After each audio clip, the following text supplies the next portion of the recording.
Shalom, shalom, Yasharallah. I hope all is well. What you're looking at here is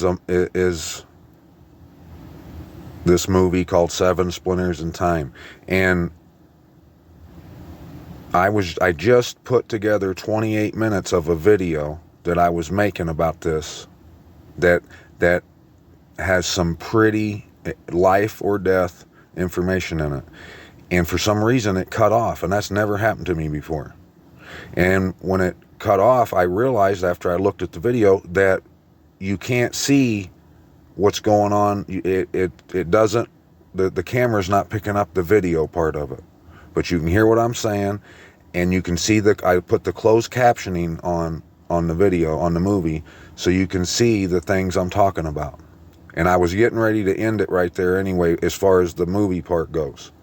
So check this movie out, check this next 28 minutes of the video out. You want to watch it. It's life or death. And then I'm going to come back, I'm going to end this, and then we're going to start talking about the rest of what I was going to tell you. And just know that there's no visual. Listen to what I'm saying. I'll meet you on the other side. Shalom, shalom, Yasharallah. I hope everyone is well.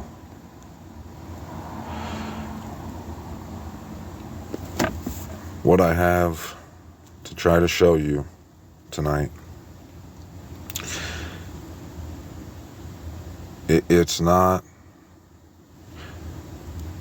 I'm starting to think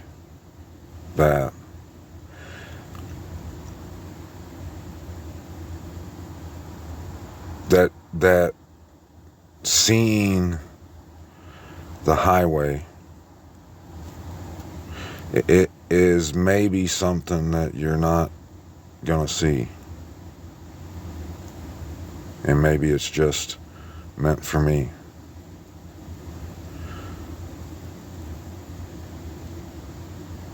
But the image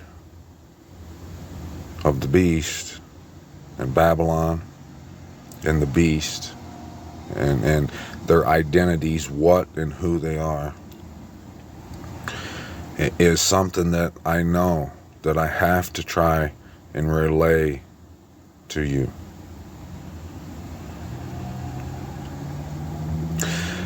This movie up here at the top,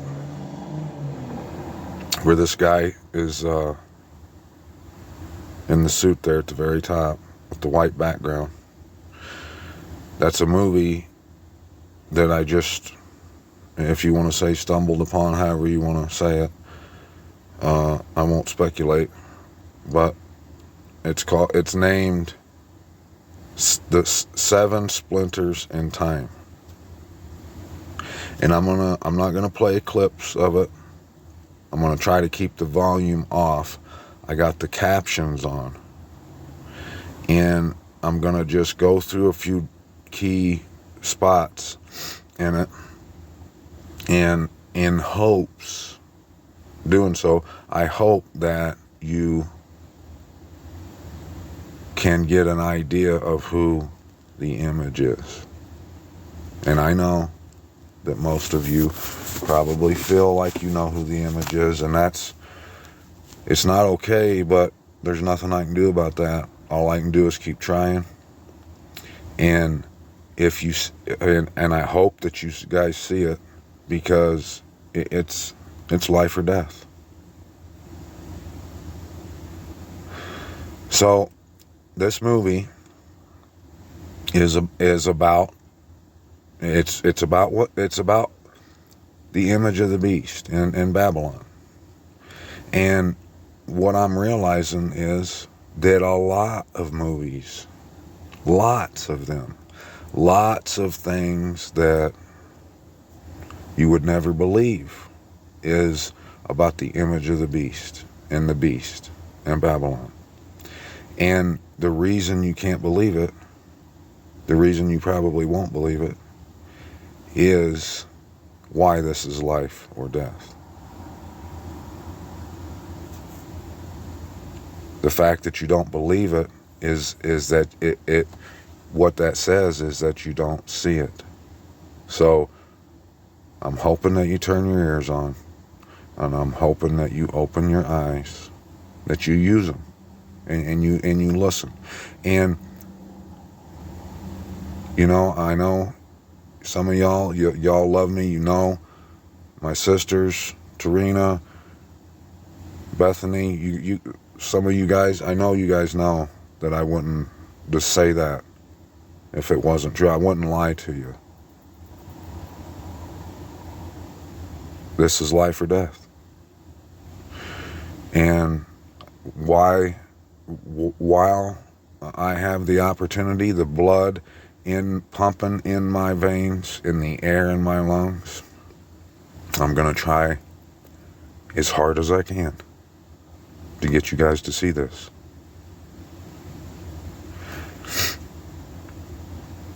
So I'm going to push play, and like I said, I got the closed captions on. Well, I'm just going to go through a few different spots on this movie on the top here, and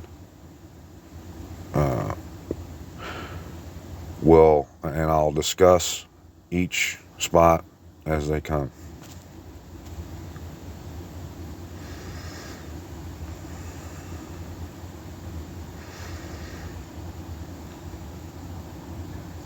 That's his name.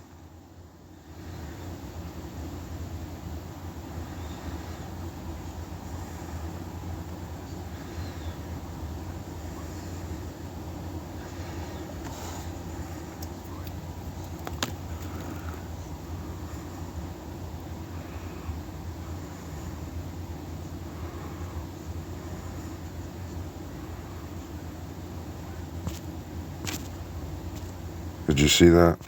He said, "I don't know who I am."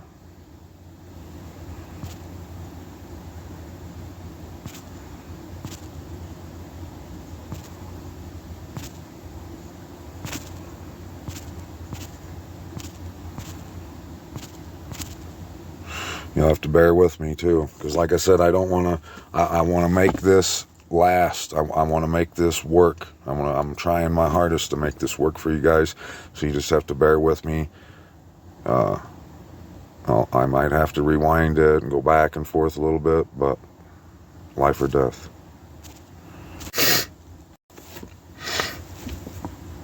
So you see, he said, "I don't know who I am."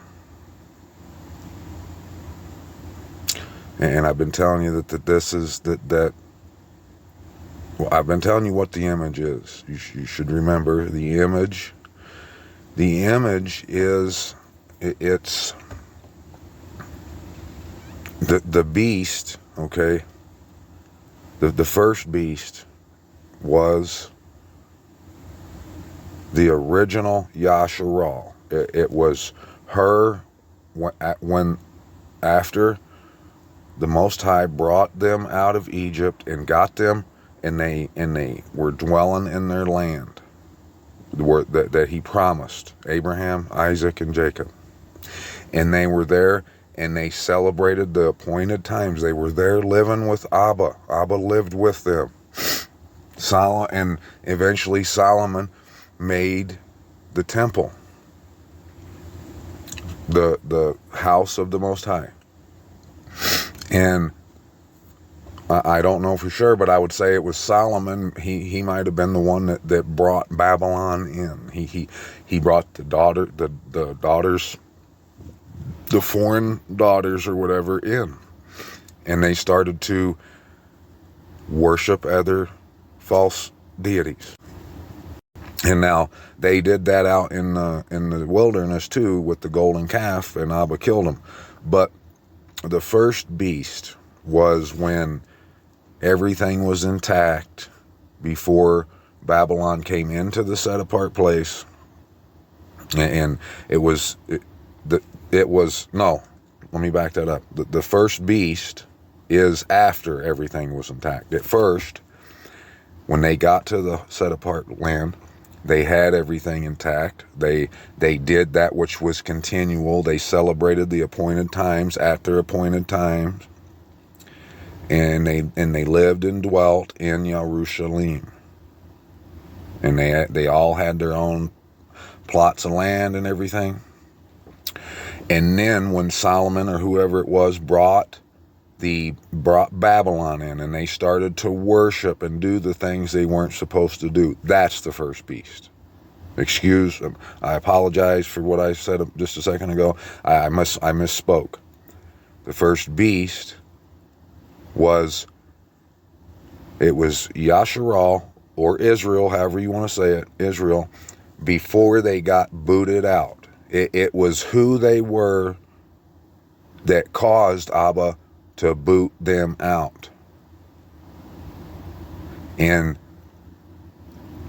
so that was them receiving the deadly head wound. Okay? And then the second beast is the second beast is the image of the beast. The dragon, Satan, he caused those dwelling on the earth. And that's a lot of different people. You can throw the Freemasons in there, and the Knights Templars, and all these different people. They all took part, and they made a new Israel on the other side of the map, and they copied her, and they caused the world and the earth to worship the beast, who was and is not, and yet is. And now, see, if you're someone that listens to this, one of my subs, whoever, if this is your first time hearing this, and you already know that place over there is wrong, and you know that star on the flag isn't to be played with, and you know the things they do, like mysticism, the Kabbalah, all that stuff, is something that you don't want nothing to do with. Well, hallelujah, that's amazing. But there's a reason they call it Mystery Babylon.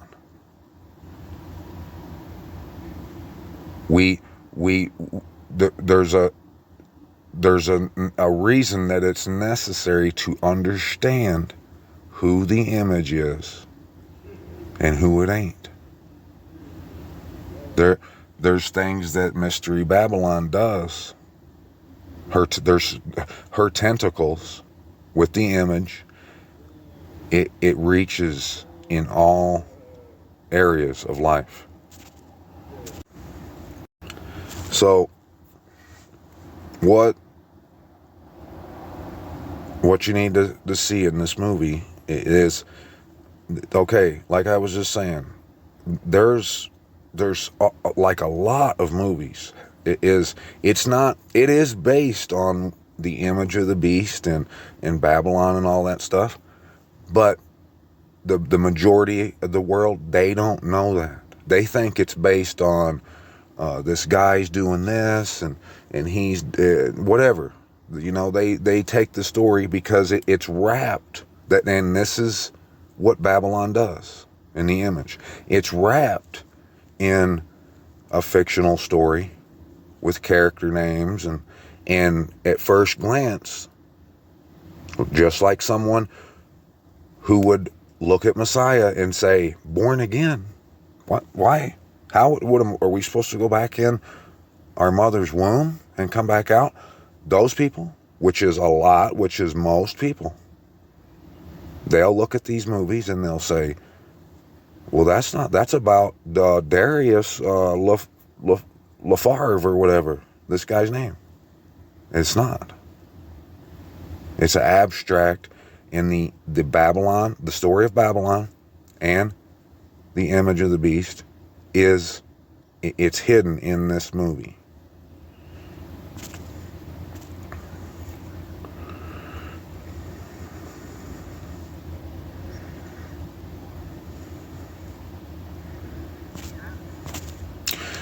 Now, notice This is him when he was younger. Look where they are. They're on a highway. Okay? If you really love life, if you love your life and you want to live, pay attention. Take notes. Write it down if you have to. Right? When I say notice the highway, notice the highway. They're on a highway. And if you've been around here long enough, you should have remembered me talking about the highway plenty of times. Plenty of times. So, this guy right here, he's the main character, and he don't know who he is. And there's other versions of him, but one in particular. And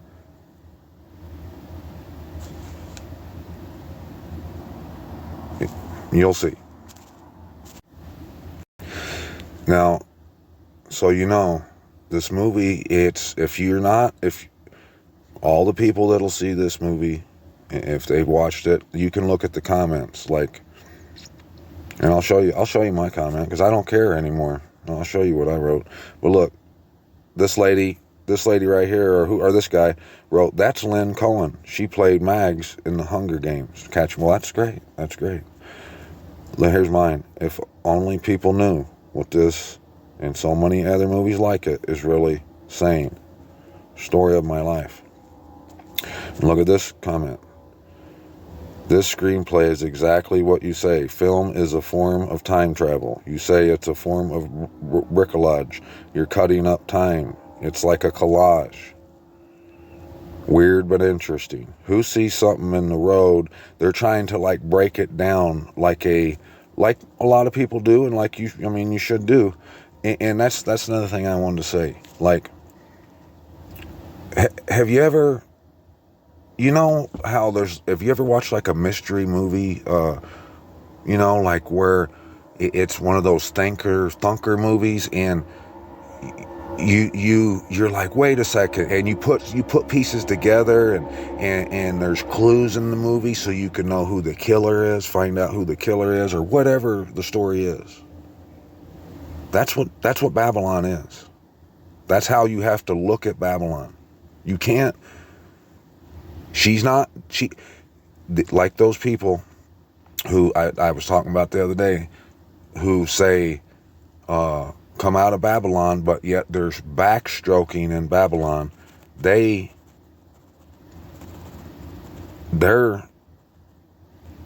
not going to see this. They're not going to see it. And so when they see this movie, it's weird. Trust me, it's a weird movie. You ain't gonna like the scenes, the what it shows. You're not gonna like it. I don't either. I can't stand it. But the truth is in here. But more importantly, it's in the Word, and I'm going to take you to the Word, and that's how you're going to have to see it, is through the Word. But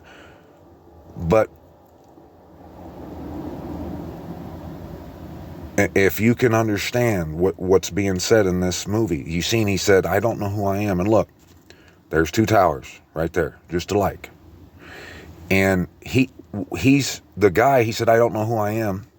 Now watch what he says right here. Watch.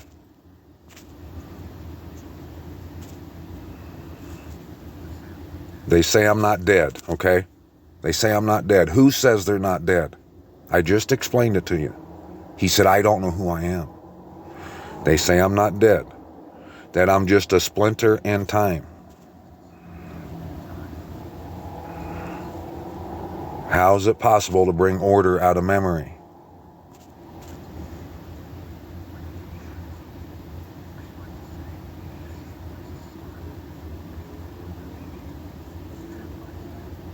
Double suicide. Right there. An older gentleman and a younger one found side by side. The two beasts.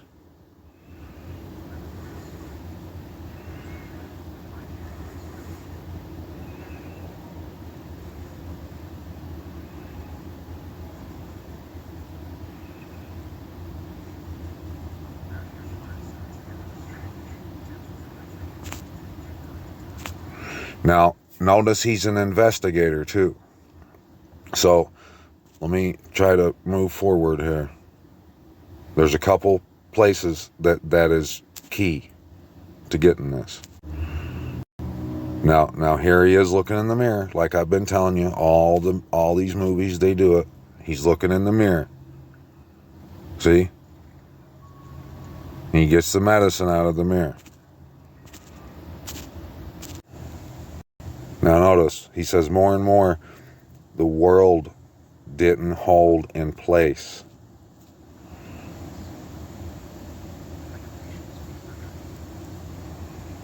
Look at that, right there. You see that? Remember I showed you on the cover of that book about the two towers, or the tower from afar, there's a spiral stair that goes down, that goes up in the middle. But look at see the white and checkered floor down there? This is talking about the same exact thing. Now, this is the part I'm going to show you right now.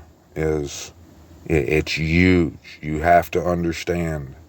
If you want to live, you're going to have to understand what I'm about to tell you. So he was just looking in the mirror, right?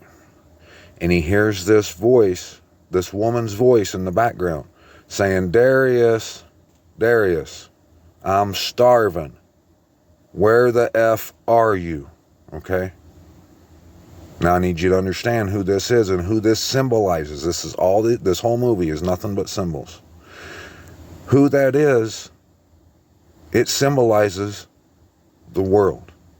Those who would say, "What are we supposed to be? We're supposed to go back in our mother's womb and come back out? You mean bread of heaven, bread of life that come down from heaven? Is that rye bread? Or this movie? It's about Darius, this fictional character. This ain't about the image of the beast. You're crazy, Dottie. Watch."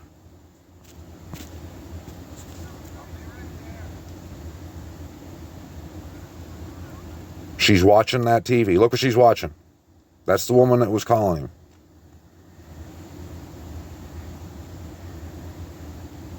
She was hungry, she said. You're late. Look, she's mad. She wants him. His job, and I know I don't understand. I know who the woman is, but like then as far as the fictional character, it don't say. Oh yeah, it does. It does say who it is in the end. I don't have to tell you that, but her name's Babs. Okay, Babs. That should tell you what she is. But look, she's sitting there screaming for him to feed her. And when he gets there, she's like, "You're late. What did you bring me?" And she's like a straight bitch. And look what she's watching. Watch what she's watching. Just look. Just nonsense. Peanut butter and jelly.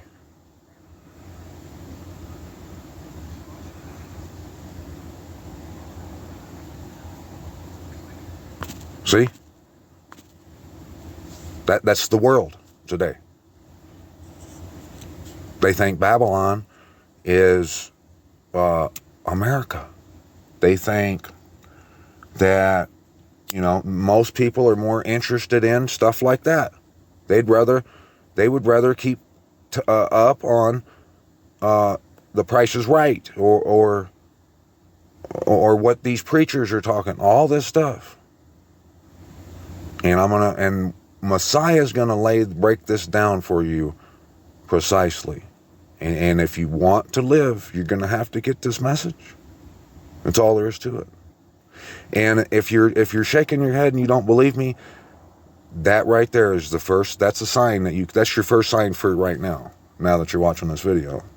That's your first sign to say, yep, maybe I do need to listen to what this is about. If you're not believing. If you think that the image of the beast isn't what I just explained, that's your first sign that is telling you that you need to open your eyes and turn your ears on.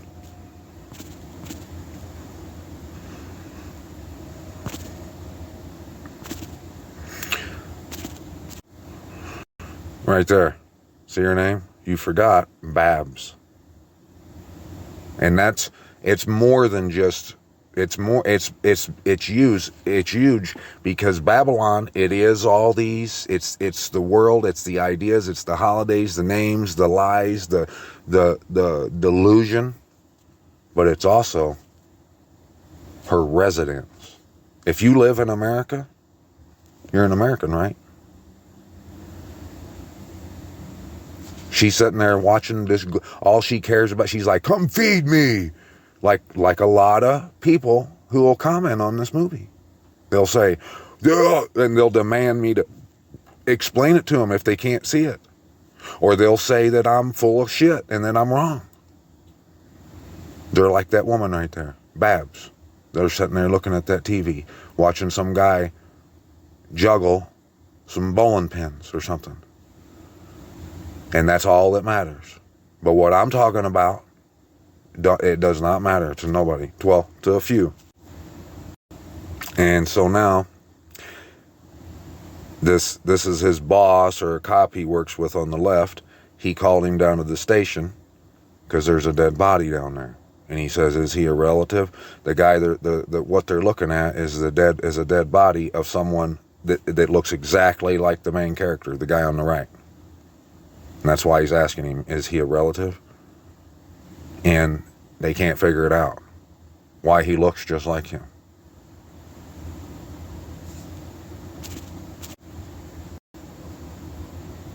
See?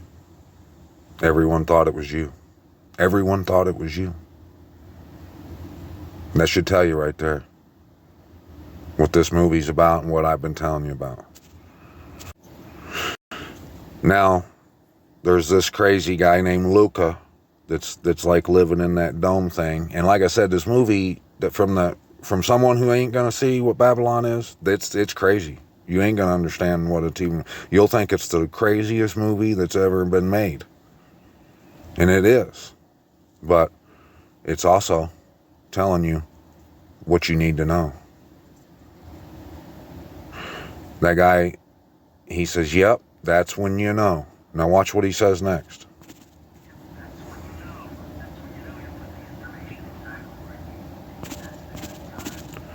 That's when you're putting the information exactly where it needs to be. Because then it's just captured forever. Now watch what he says. And then all of a sudden, you're born all over again. And he's acting like coming out the womb around his head.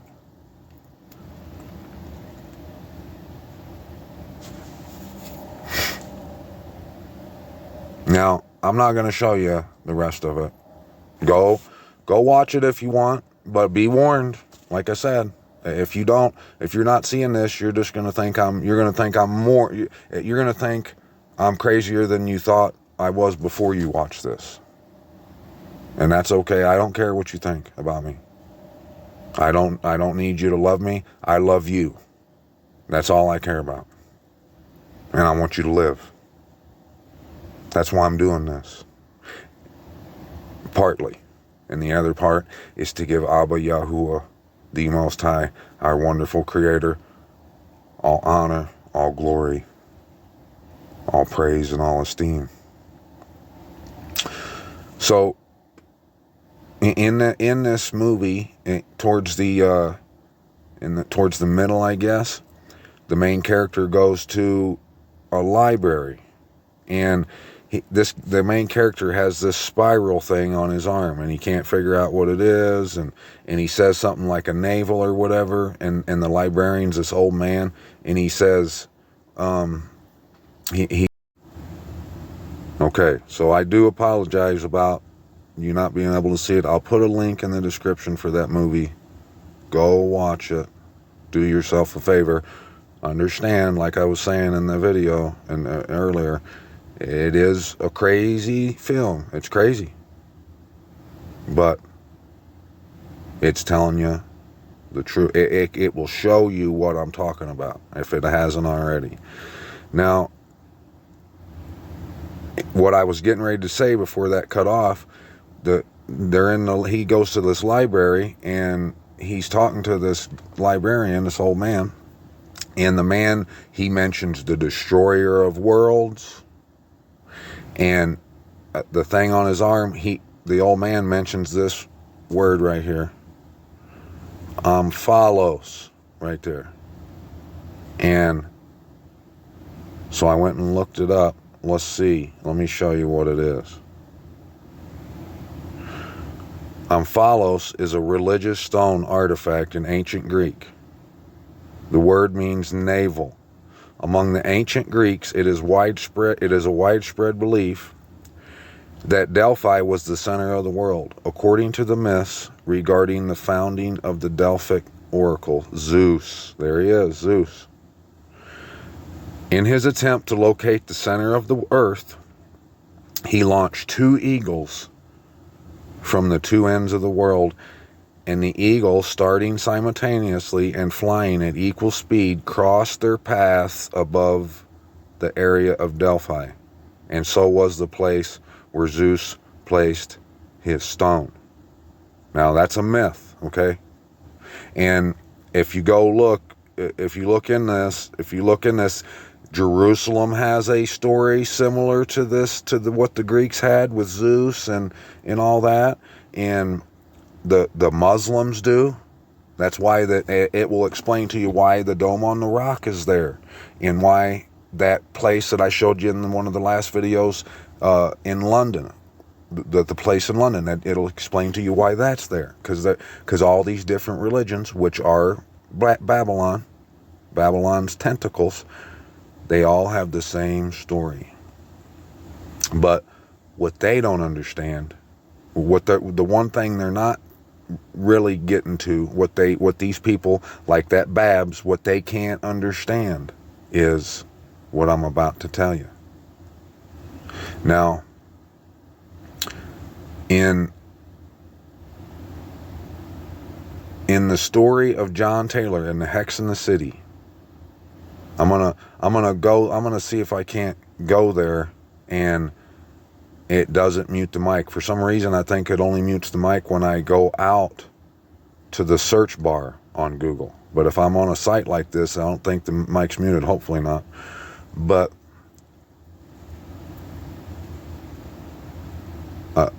what that story about the 2 eagles that's flying to find the center of the earth, what that represents, and it's told in that story, and it's told in Revelations. It's what I Pet Goat 2 is about. I've read so many times, I think it's in Isaiah, when he's talking about the report about who Babylon is and where the real Jerusalem is. He says, Abba says, 1 year you'll hear a report, and then in the next year you'll hear a report, and the report's meaning someone's telling you who Babylon truly is, and the image and the beast truly is, and they're telling you who Jerusalem truly is, and what you got to do. When you hear that report 1 year, you'll hear it again the next year, and then the year after that, destruction and violence comes. So what that story of the 2 eagles is, what it really represents, it represents, the 2 eagles represent the 2 Jerusalems, the real one and the fake one. And when they cross, when people start to realize, like me, and hopefully like you, what's really going on, that's when he says that this story says that the eagles, where they meet, is the center of the earth, because Zeus was looking for the center of the earth, which is nonsense. No, what this is talking about, and I'm going to show you, is when the two realities collide, when people start waking up to the truth that that's the false reality, that's not the real set apart place and set apart people, and the real one, when they realize that, they'll be combined, like it'll be all out in the open. That's when destruction comes. That's when all these things that everyone's waiting to happen, that's when it will happen. And I'm going to show you.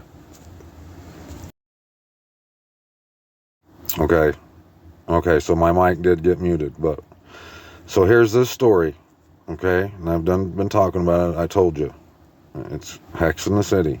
All right, that right there should tell you what time it is. So let's go look at John Taylor, just his fandom page. This character, right?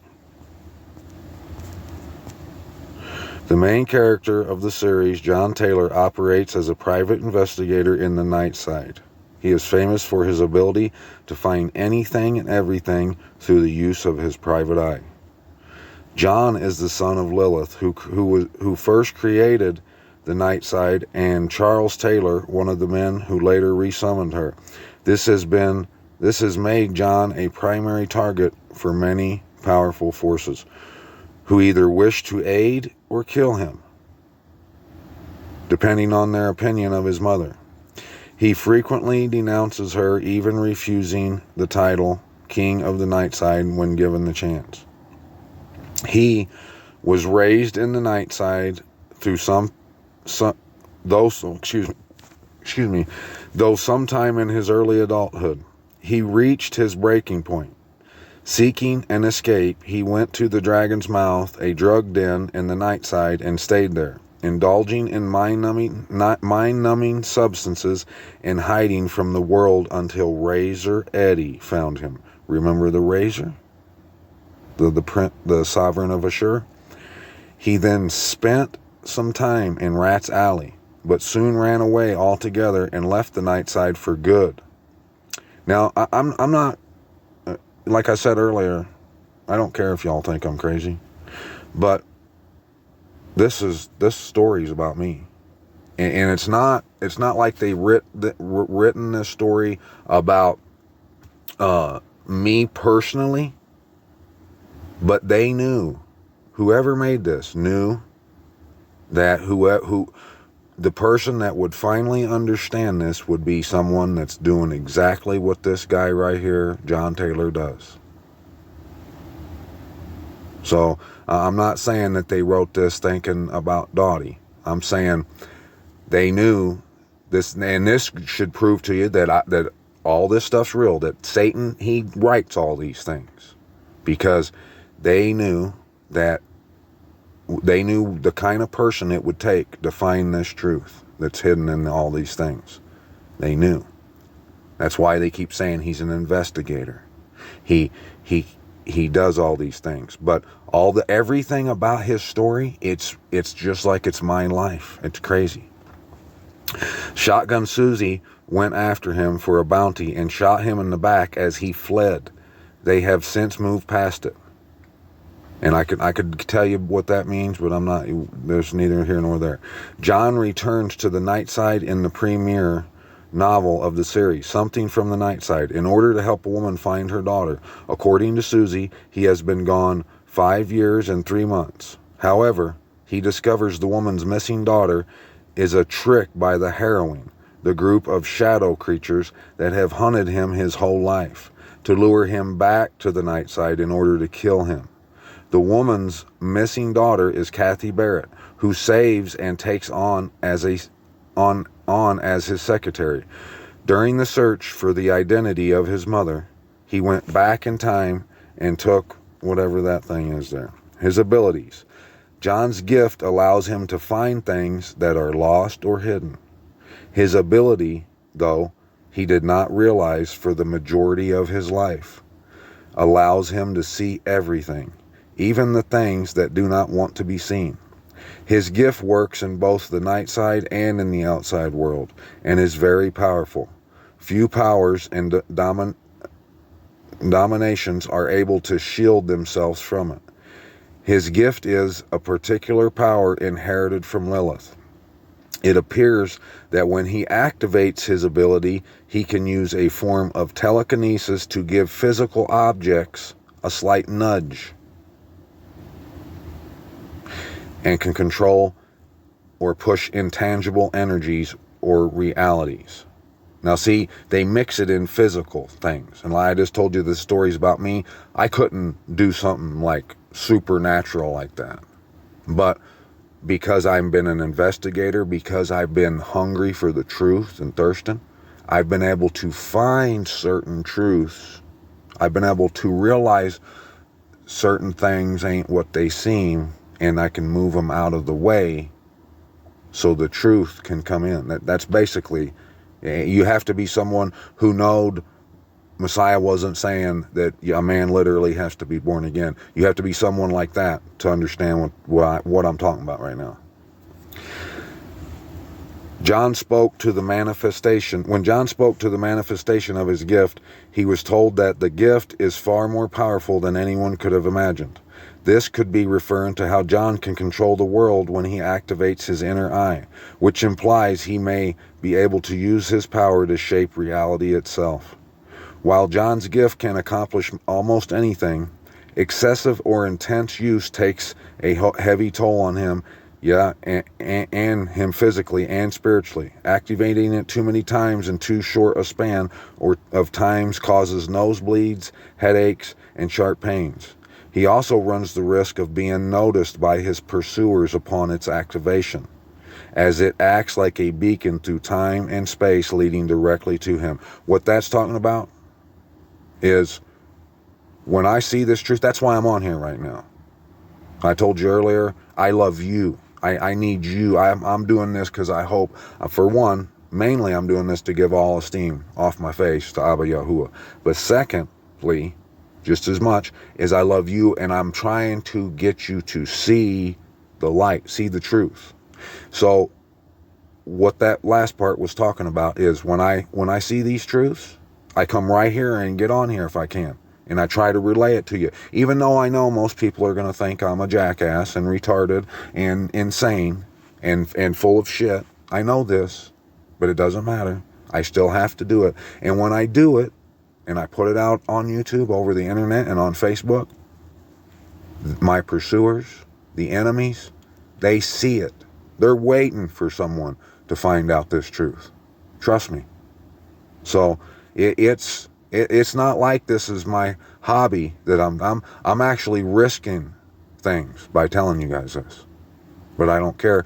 That's my job. That, hey, did all these people who went and did what they had to do, did they care? You can't let that deter you. You have to do it. If you want to live, you have to step out.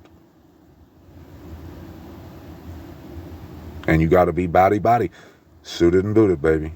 However, his gift does more than simply locating. His gift does more than simply locating tangible things. It also allows him to find weaknesses and blind spots in his enemies, their fears and their hopes, and a few times their deaths. He's also able to find spells or words holding magic together and undo them. John never carries a gun. He doesn't need one. John is also capable of his party trick where he removes all of the bullets from a gun. I don't know what that part is. I'm sure it means something, but I ain't figured that out yet. But the part I want you to understand is, or the next part that I need you to pay extra attention to is, I think we gotta go back to the night side. I hope it might mute my mic, because that would suck.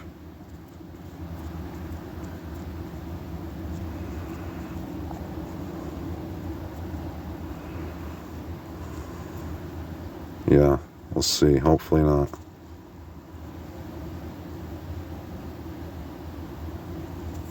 Nope, I don't think it did. So, okay, right down here, it says,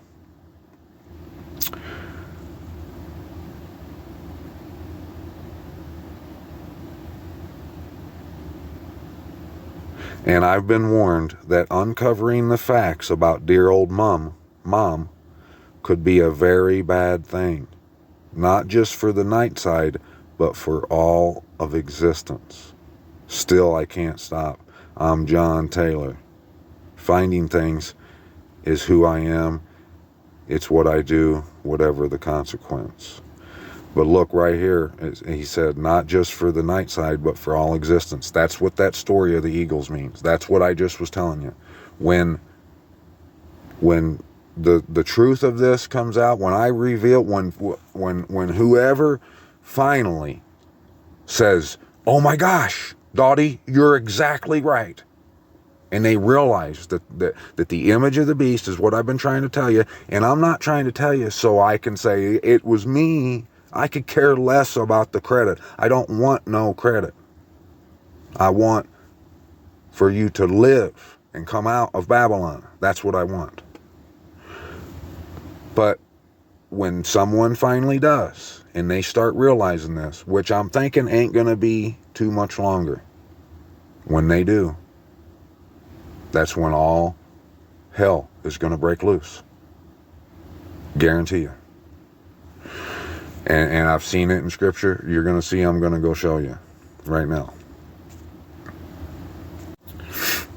Okay, so I want to read a little bit of this story about where the Messiah talks about being born again. And it's right here in John chapter 3, verse 1. And there was a man of the Pharisees, Nicodemus, I think that's how I don't know how you say his name, was his ruler. Nicodemus was his ruler, a ruler of the Yahudim. This one came to Yahusha by night and said to him, Rabbi, we know that you are a teacher come from the Most High, for no one is able to do these things you do if the Most High is not with him. Yahusha answered and said to him, Truly, truly, I say to you, unless one is born from above, he is unable to see the reign of the Most High.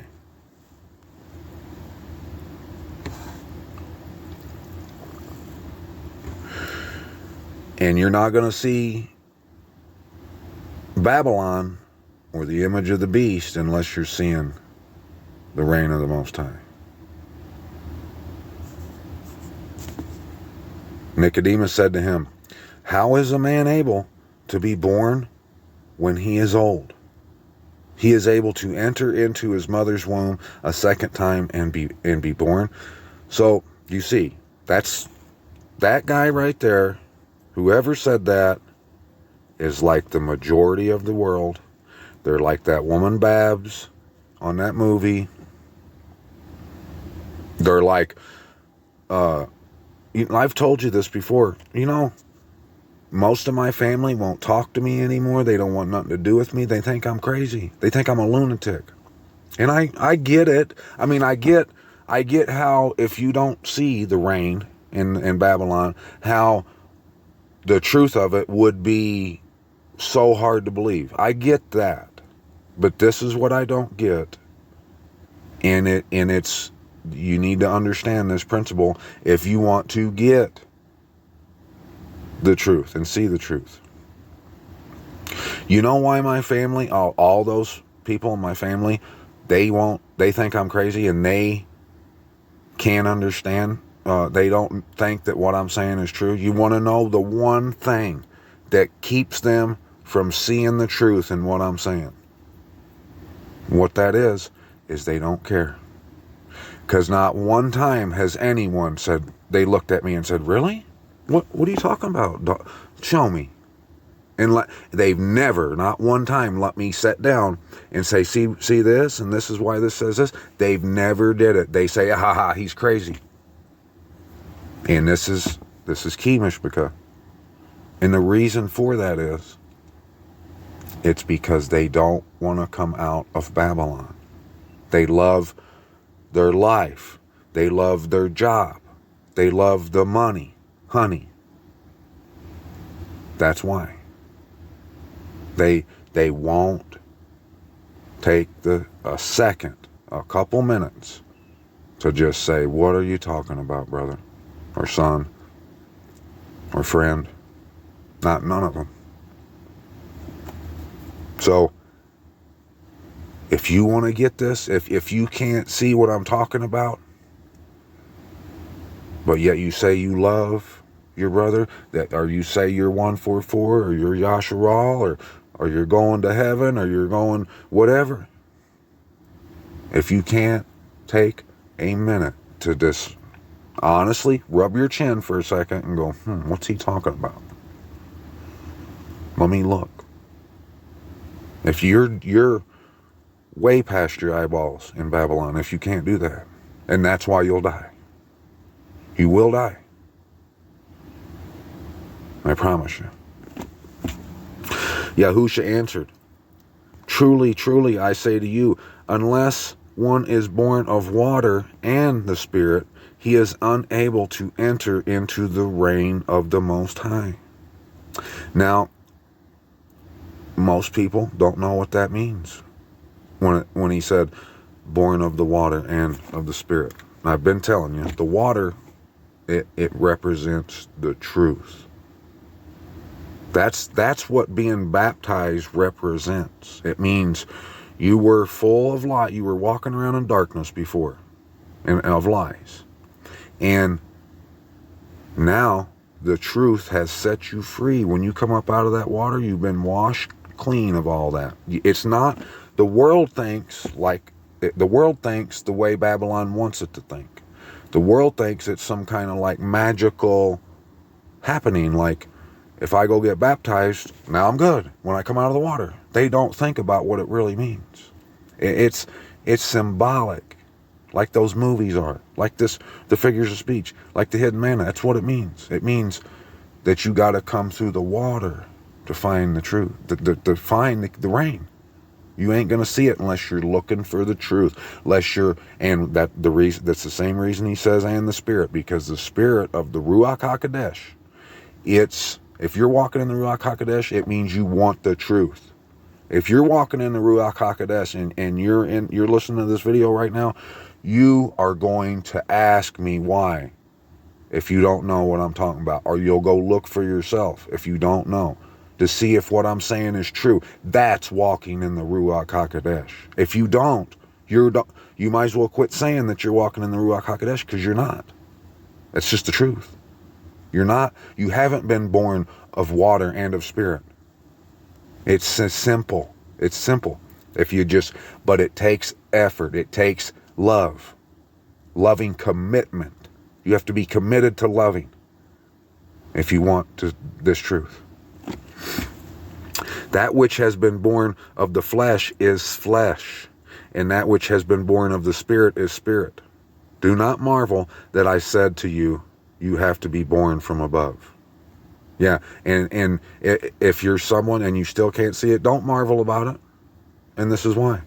The wind blows where it wishes, and you hear the sound of it, but do not know where it comes from and where it goes. So is everyone who has been born of the Spirit. Now, you might think that that's a biological thing. You might think that I see this because I got some kind of gene in me. Hey, I might. I don't know. But I know one thing. I see it every time. I always think of this. Whenever I'm seeing some groundbreaking truth, like the stuff I'm talking about right now, I always think, well, why ain't they seeing it? What caused me to see this? It's not nothing supernatural. It might, like I said, it might just be something that's in my genes. It might be. But the only thing, the tangible thing that I can grab a hold of, that I can tell you that I did to find the truth, was I cared. I said, oh, what's this? I better go and look at this to see what it is. And not just gloss over it and be like, nah, that's bullshit. That's not walking in. That's not being born again. That's not being born of the water and of the Spirit. That's flesh. You ain't never going to get nowhere that way. And if you don't, I mean, it's like most people the people that won't give it an honest look to see if what it is, if something's true, it's because they really don't believe in all these things. They really don't believe that the end's coming. They really don't believe but they can't. They might think they do, but in reality, there's no way that they believe that Abba's real, that he'll put his boot up your ass if you don't do what you're told, and that What he said, it's coming. It's going to happen, and you have to do the things he said. If you don't do what he said, it's just like I've been telling you. It's like my son. If I tell him not to do something and he does it, you know why he would do that? Because he really don't think he's going to get in trouble for it. He thinks I'm full of shit. If you ain't hungry for the truth, even if you don't feel like you believe this, deep down somehow, you really don't think this stuff's real. Maybe you're hoping that it's not, or whatever. I don't know. Whatever the case is. But I'm telling you right now, it's real. And the boots are coming. The best thing you can do is get ready. Nicodemus or whatever answered and said to him, how is it possible for this to take place? See, they still can't. They still can't do it. And that's how the world is still today. It's even worse. Yahusha answered and said to him, are you the teacher of Yasharal and do not know this?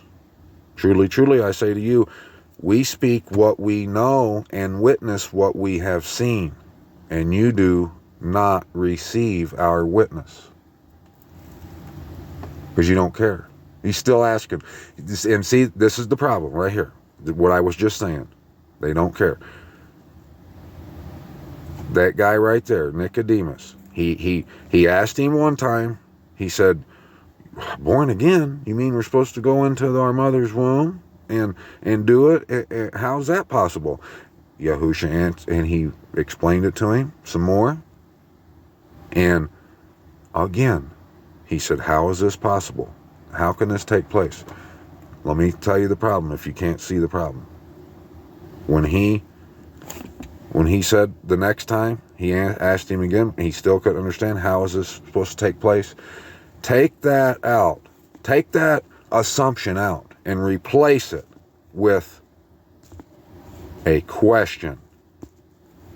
Not a question so you can prove that whoever's talking is wrong. The question has to be well, can you show me? I want to know. Show me what you're talking about. Not with doubt, but with belief that you're gonna, that what he's saying is true, and I want to know.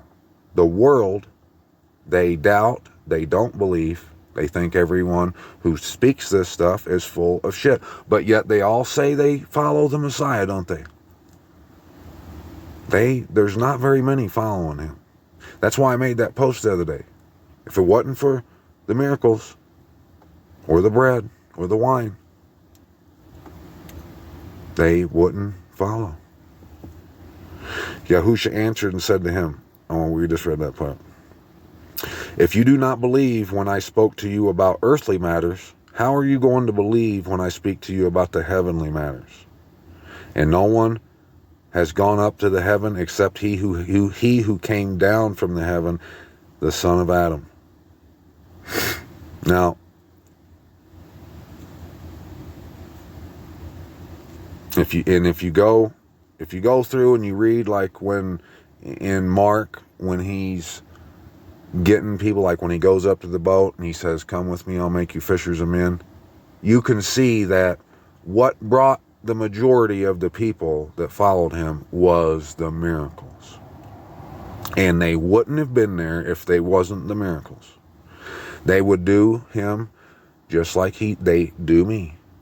If they would hear, if all he did was tell them the stuff he told them, if there was no miracles, that's why, like, look at the top right here. Right here. He says, this guy comes to the Messiah and he says, Rabbi, we know that you are a teacher come from the Most High, for no one is able to do these signs you do if the Most High is not with you. No one's able to do them unless the Most High is with you.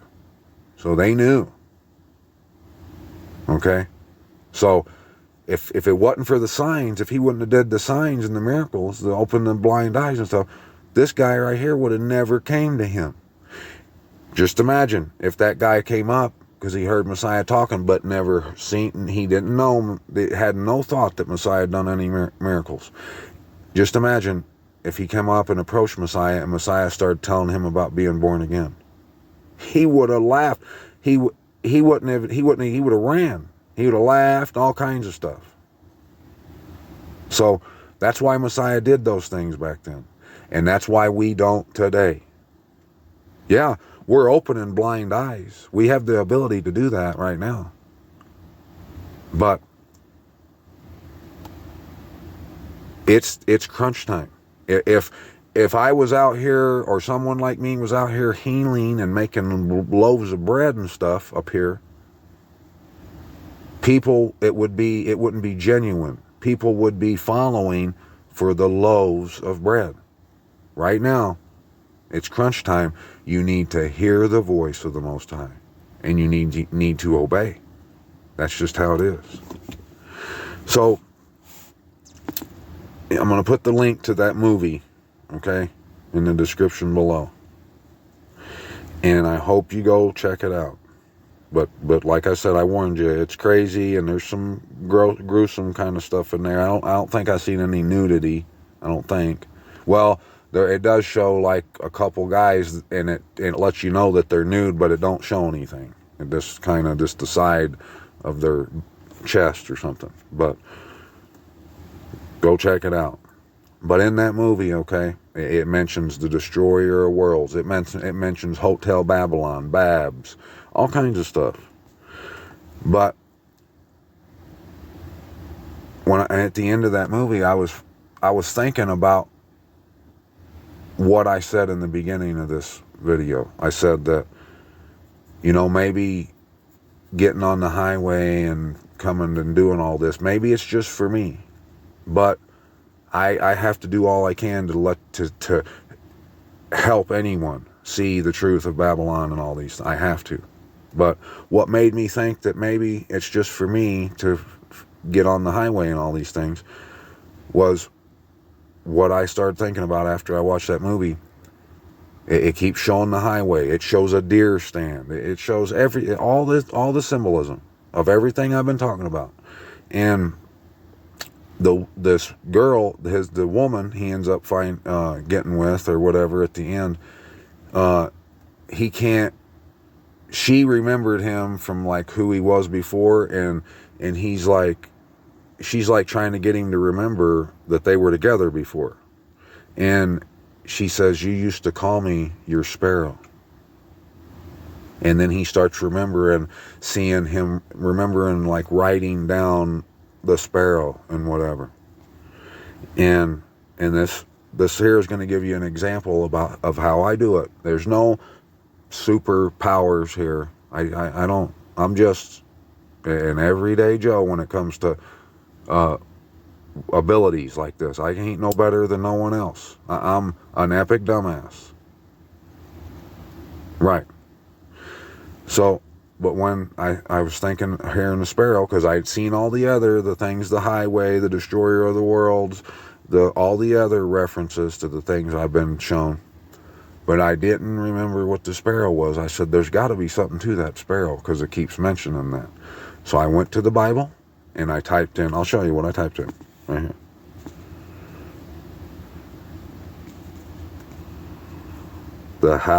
My sparrow. See it in the middle right here? See it right here? This is how I do it, right here. I typed in my sparrow. Okay? Let me click it just so you can see. And it took me, the top one right there is Psalms 84. And for those of you who might remember, I've read from this so many times to y'all. Remember I told you that 48 it's my initials. And then if you flip that, the mirror of 48 is 84. So let's get 84, since it talks about sparrow, and you be the judge. You decide if this is bullshit or not. How lovely are your dwelling places, O Yahuwah of hosts. My being has longed and even fainted. Yes, that's why. That's why I'm here. For the courts of Yahuwah. My heart and my flesh cry out for the living. El. Even the sparrow has found a home, and the swallow a nest for herself, where she has put her young ones. Your slaughter places, O Yahuwah of hosts, my sovereign and my mighty most high. Blessed are those who dwell in your houses. They are ever praising you, Salah. Blessed is the man whose strength is in you. Your highways are in their heart. Passing through the valley of weeping, they make it a fountain. The teacher also covers it with blessings. The valley of weeping is the same as the valley of the shadow of death. That's why it shows Psalms 23 on iPet Goat 2. iPet Goat 2 is about Psalms 23. It's about, yea, though I walk through the valley of the shadow of death, through the darkness, and that's mentioned in that movie too.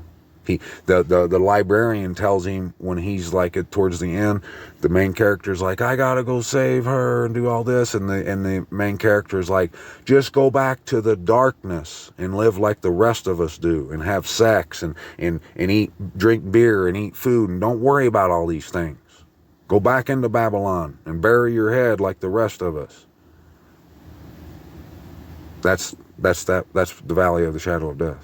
That's that darkness where you can't see who you are, what's what, where each country is, all these things, you can't see it. Teacher also covers it with blessings. They go from strength to strength, appearing before the Most High in Zion. O Yahuwah, the Most High of hosts, hear my prayer. Give ear, O my mighty Most High of Jacob, Salah. O my Most High, see our shield, and look upon the face of your anointed. For a day in your courts is better than 1,000 days. I have chosen rather to be a doorkeeper in the house of my Most High than to dwell in the tents of the wrong. Any day. Any day.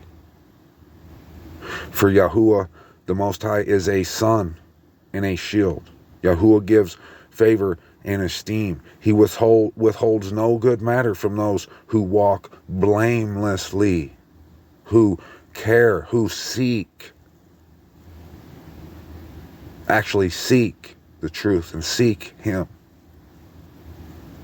And trust me, you probably know this by now, there's a whole lot of people who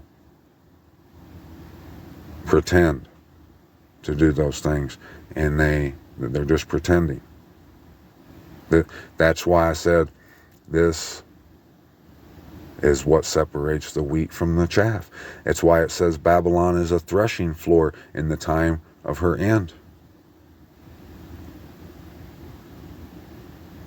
It's crunch time. It's, do you want it, or are you fronting and you just want people to think that you want it? If you can't find this truth, you obviously don't want it. And yes, you might truly, wholeheartedly think that you want it. But the only thing that matters here is that pudding. The proof is in the pudding. If you look back at what you've done, what have you been seeking? What's your motivation for searching for the truth? Why do you share things? Is it for the glory and the fame and the spotlight? Or is it out of love for the Most High and your brethren? Because if it's not for the latter there, you ain't gonna find the truth. O Yahuwah of hosts, blessed is the man who trusts in you. So now let's go back to the mirror image of 84, which is 48.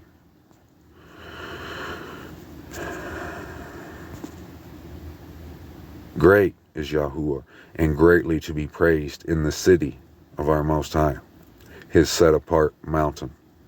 Beautiful on high, the joy of all the earth is Mount Sion on the sides of the north, the city of the great sovereign. Our mighty Most High is in her citadels. He is known as her refuge. For look, the sovereigns met. They passed by together. And this is going to let you know who it is that's going to be the 144, who's going to rule and reign when it comes time. They're going to be these people right here. They saw, so they marveled. They were alarmed. They hastened away. Trembling took hold of them there. They tremble after his word. Pain as of a woman in labor. With an east wind, you break the ships of Tarshish. As we have heard, so we have seen in the city of Yahuwah of hosts. In the city of our mighty Most High, our Most High establishes her forever. Salah. We have thought, O my Most High, of your loving commitment in the midst of your Hakal. That's what I'm doing right now. According to your name, O my Most High, so is your praise to the ends of the earth. Your right hand is filled with righteousness. Yes, it's filled with the right way. Messiah said, I'm the truth, the way, and the life. He's the right hand. He's known as the Word. Following it wherever it leads you, and that's the right way, it leads you to right here.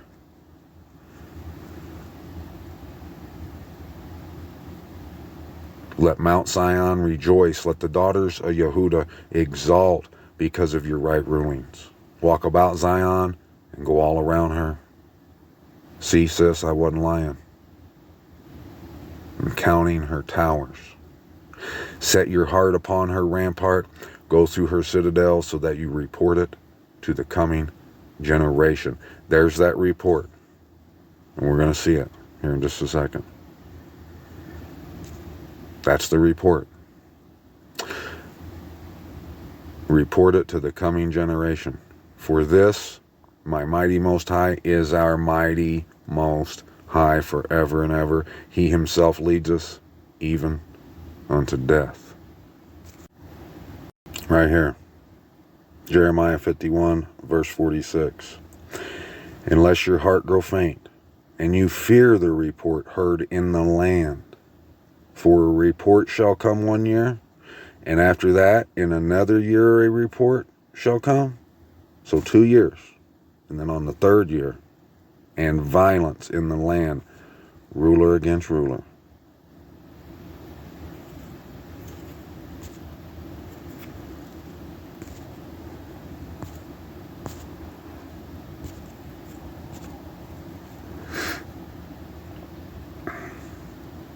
And that's when you'll know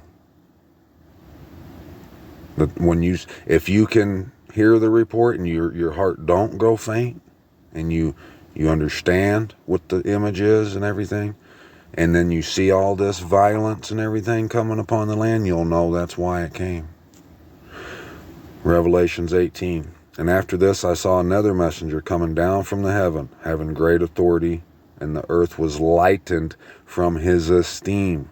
That means you could see that from this messenger esteeming the Most High, from giving esteem, the earth was lightened.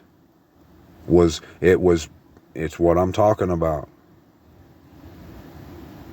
And he cried with a mighty voice, saying, Babel the great is fallen, and has become a dwelling place of demons, a haunt for every unclean spirit, and a haunt for every unclean and hated bird. Everything I've been explaining to you. Everything, all the aspects of her. And there's still stuff that I'm sure I haven't really touched on that we could talk about, we can expound on. That we can relate one another and say, yeah, no, this is a part of it too, ain't it? Yeah. But no one's doing that with me. No one cares. But here I am. I'm trying to get the message conveyed to you. Because all the nations have drunk of the wine of the wrath of her whoring. All them babs sitting in front of that TV saying, oh, shut up, Dottie. Wheel of Fortune's on. Or I'm listening to whoever. Parable of the Vineyard. Whoever it is.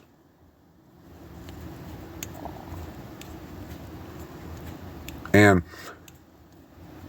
you know those people who say they're Torah observant and they're out here and they're working, they're sharing messages. Yes, the things they say I'm sure are good. And I'm sure they're not trying to do anything with evil intent. But if they're not talking about the reign of the kingdom, even those people who, like I just said, I'm sure they're not doing anything with evil intentions. I'm sure they're trying to work and trying to put in what they're supposed to do. But guess what? You ever heard that old saying that the road to hell is paved with good intentions? And that's a fact. There's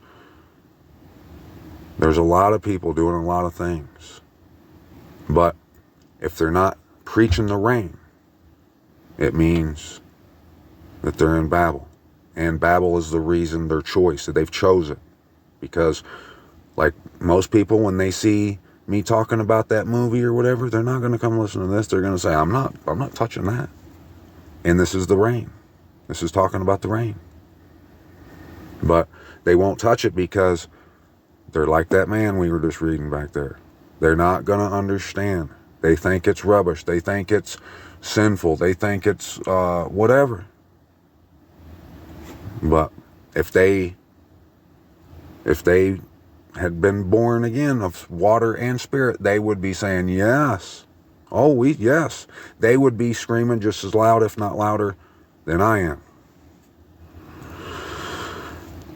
They have committed whoring with her, and the merchants of the earth have become rich through the power of her riotous living. That should show you right there that it has nothing to do, when it says you can't buy or sell, it has nothing to do with money.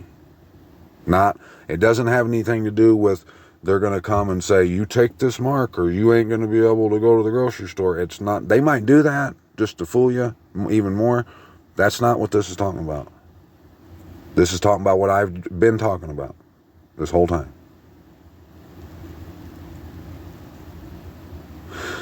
And I heard another voice from the heaven saying, come out of her, my people, lest you share in her sins, unless you receive of her plagues. And if you can't see the truth in this, you're already receiving in her plagues. You're partaking. You ain't coming. You're backstroking in Babylon. Because her sins, and that's why I'm here doing it, besides giving all esteem. Because I love you. And most people will scoff at that. They'll say, yeah, he's full of crap. He don't know what he's doing or talking about. He don't love me. But who is it in that if someone says that, who is it that's not loving someone? Is it me? Or is it the person who won't even consider what I'm saying? Who wouldn't tell someone that they listened to my video or something because they don't want to be laughed at? That's right there. That's the merchants. That's what this is talking about. The merchants, all these people who I just said was just talking about, who work, I'm sure they're not doing it with evil intentions and everything, but they've been drunk they've become rich through the power of her riotous living. They become drunk and committed whoring. Because her sins have piled up to reach the heaven, and the Most High has remembered her unrighteousness. Render to her as she indeed did render, and repay her double according to her works. In the cup which she has mixed, mix for her double. As much as she esteemed herself and lived riotously, so much torture and grief give to her. Because in her heart she says, where was I? Because in her heart she says, I sit as sovereigness, and I am not a widow. I do not see mourning at all. Because of this, her plague shall come in one day, death and mourning and scarcity of food, and she shall be burned up with fire, because Yahuwah the Most High, who judges her, is mighty. And the sovereigns of the earth who committed whoring and lived riotously with her shall weep and mourn over her when they see the smoke of her burning, standing at a distance for fear of her torture, saying, Woe, woe, the great city Babel, the mighty city, because your judgment has come in 1 hour. And the merchants of the earth weep and mourn over her, because no one buys their merchandise anymore. Just imagine all these people, like say these preachers and stuff who preach Babylon, even though they don't know it. They probably preach plenty of sermons telling you got to come out of Babylon, but they're in Babylon though, in reality. Just imagine what they're going to do when anyone left alive is going to say, you're Babylon, you're preaching Babylon. And no longer can they receive the spotlight and the fortune and the fame, because no one wants to give it to them, because anyone left don't want nothing to do with Babylon when the truth of it all comes out. So they're going to have a choice, which the choice needs to be made right now. You either serve the Most High, search for the truth, share the truth, love your brother, love him and love your brother and your sister, and do what's right. Don't accept a bribe, money for this. Go do what you should be doing and more, and give this message to your brother or your sister. It doesn't matter what they'll think of you. You love them. Don't matter if you can't do it because you're worried what they're going to say to you, then you're more worried about yourself. That's not love. That's the opposite of love. Don't worry about getting paid. You can't take $1 if you're worried about getting $1. That's not love. That's the opposite of love.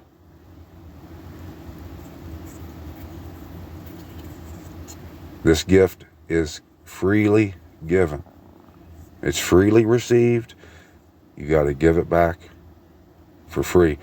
If not, you didn't freely receive. If you're trying to charge. Merchandise of gold and silver, precious stone, pearls, fine linen, pearl, scarlet, citron, wood of every object. So this is why you have to understand that it's more. It all comes from over there. Like there's two ways to look. You either look towards the Most High or you don't. There's two marks. There's the seal of the Most High on your forehead, which you'll be standing in Mount Zion, the 144, or you have the mark of the beast on your arm or your forehead. That's why there's a distinction between the two. That's why when it says the Most High's seal, it don't say on your right arm, because you wouldn't be, you're living for the beast if your right arm you're out to serve Abba with your right arm. That means money. That means you're doing it for some personal gain, greedy gain. So therefore, if that's the case, if you're using your right arm, which is symbolic of working, money, all that, if you're doing that, you're not working for the Most High. You ain't got his seal. You got the mark of the beast. So if you're not, you either look for truth and the Most High in everything. You go find the truth about the state of Isis Ra'el, that flag, all the stuff I've been talking about, and you go to the truth. You gravitate towards the truth, because everyone who's going bye-bye is gravitating the other way, towards the greedy gain, the money, the fortune, and the fame. And the fruit that you're being longed for has gone from you, and all your riches and splendor are lost to you, and you shall find them no more, not at all. The merchants of these, Those who become rich by her shall stand at a distance for fear of her torture, weeping and mourning. And I think when it says they stand at a distance, it's because they're not like staying away from Babylon. They're staying away from this truth. That what I've been talking about. They're not going to come work this out with me or talk to me. But they're crying and weeping about it because they want the money. They want the greedy gain. They want Babylon. They choose Babylon. Don't be led astray, Mishpachah. It doesn't matter what they say. What matters is what they do. You can see Babylon with their right arm. And you can see the seal of the Most High on their foreheads. Saying, woe, woe, the great city that was dressed in fine linen and purple and scarlet and adorned with gold and precious stones and pearls. For in 1 hour such great riches was laid waste. And every shipmaster and every passenger and sailors, and as many as worked the sea for their living, stood at a distance, worked the people for their living, and cried out when they saw the smoke of her burning, saying, what is like this great city? And they threw dust on their heads, and cried out, weeping and mourning, and saying, woe, woe, the great city in which all who had ships on the sea became rich by her wealth. For in 1 hour she was laid waste. Rejoice over her, O heaven, and you set apart emissaries and prophets, for the Most High has completely avenged you on her.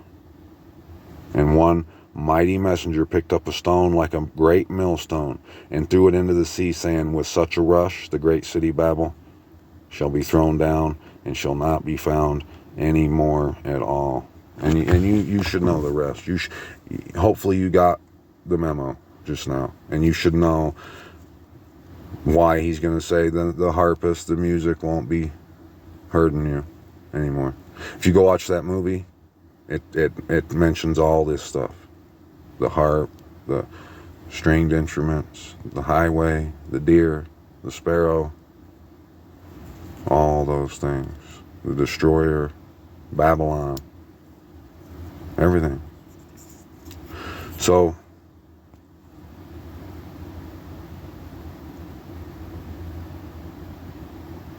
I hope you got this message, Mishpachah. I really do. I love you. Till next time. Shalom, shalom.